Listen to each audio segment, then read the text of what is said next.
You don't want that. Ontario taxpayers don't want that. It's a kind of a nightmare scenario. So we've started with this relatively small initiative dealing with generic drugs.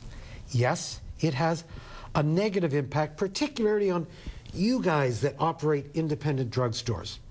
The loudest voices, unfortunately, are the big guy shoppers who are funding a campaign that is, frankly, scandalous. It is an attack directly on the Premier. It's an attack on individual MPPs.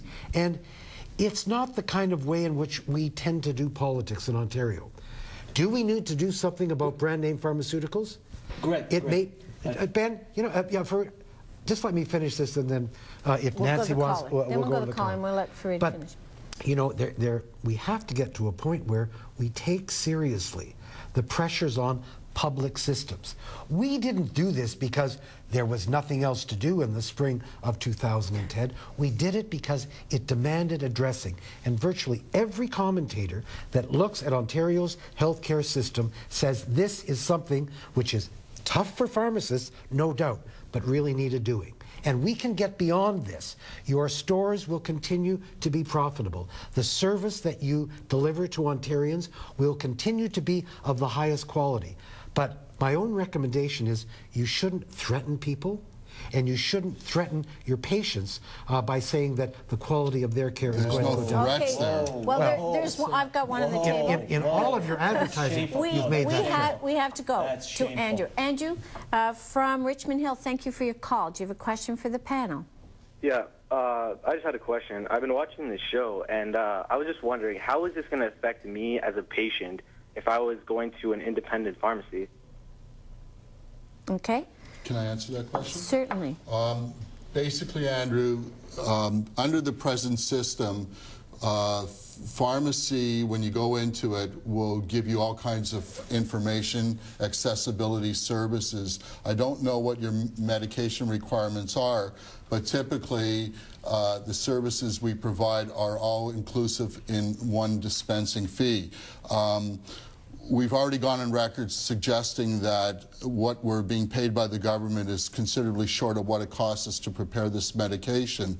When this funding is withdrawn from the system, we're unfortunately going to have to separate the services that we provide when we fill a prescription and charge back the consumer. What this legislation really means is it's a download of services to patients, especially seniors and chronically ill. For example, we do a lot of specialty packaging for our seniors that have a lot of medication and that are confused very easily, and with the doctor's suggestion as to how to set this up so that they can take their medication properly and have some normalcy in their life and not forget or not be concerned what the medication's for after we've explained it to them. This packaging costs us roughly about $25 to $30 a month per patient. Without that funding, it's going to have to be charged out directly back to the patient. So even though your medication would be cheaper for you, the services attached to that were included, all-encompassing, will be now charged back out to every individual, and it's an extra tax on patients that those that can't afford it will have to make some serious choices. Us as pharmacists who don't really want to go down this road have no other choice. We're operating a business. We have to maintain our expenses. I'll already have to cut back on my staff. This is a threat, as Greg has said, to patients. It's fact. We take in so much money, we spend so much money. I have to watch my expenses in order to operate a successful business. If that means reducing hours, if that means charging for delivery, if that means cutting back on staff to try to stay viable, because Mr. Sorbara doesn't think that this is going to have such an impact on us and it'll be short-term only, that's what we have to do. And the government should know all about this, but unfortunately they're not capable of fiscal management properly. You can see that with a $1 billion kill in e-health. Thank you for your call, Andrew. Let me respond to that. Yeah. I have a great deal of faith in the professional pharmacists of this province, and I think when the debate is over and when the new regulations come in, I suspect that the quality of care from pharmacists is going to continue to be of the very same, very high standard that it's been in this province since decades and decades. The fact is, the bottom line is, the price of generics has to go down. Right. That has a negative implications for these guys. I can understand their anger. Their businesses are not going to be as profitable for the short term.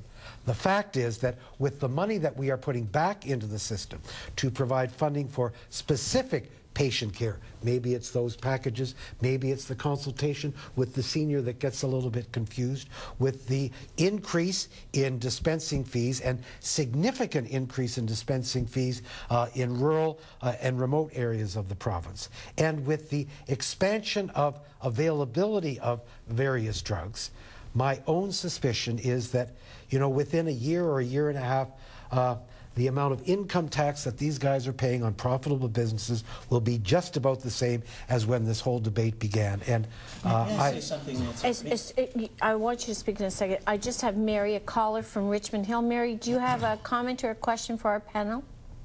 Yes, I do. Good evening, gentlemen. My question is this. I've taken a look at the show, and my understanding is I go into the pharmacy, and I have my little son who's, I don't know, been throwing up at night. You know, I don't want to go to emerge. I can't get my doctor. I can go in at any time. I have an accessible pharmacist that can give me some Pedialyte or recommend something for me to do. Now, currently, I'm not paying for this.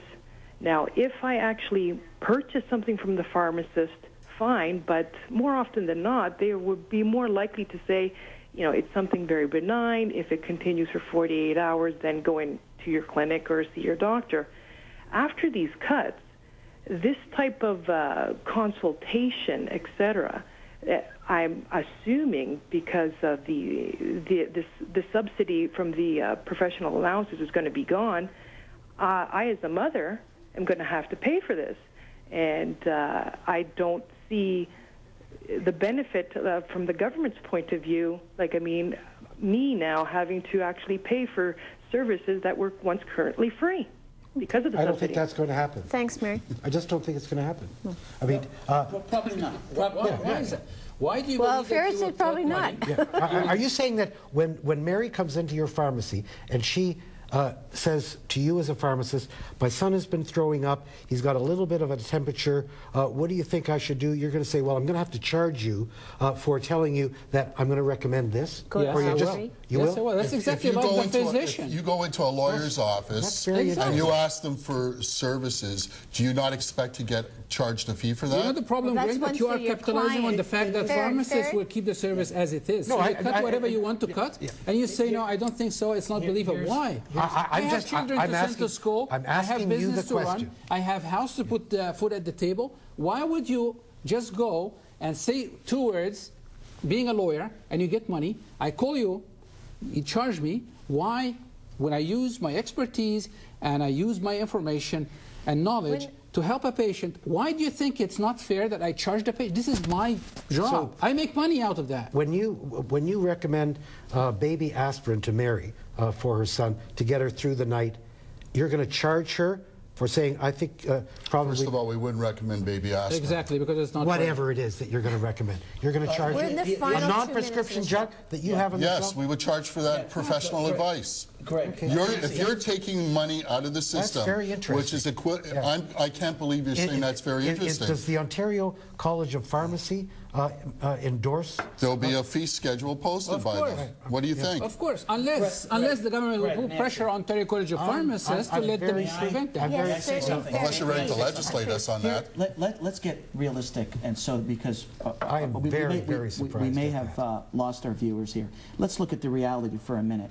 We don't control the population. Pharmacists do not control our rapidly aging population. We do not control the number of prescriptions that are written. We do not control prices on any drugs.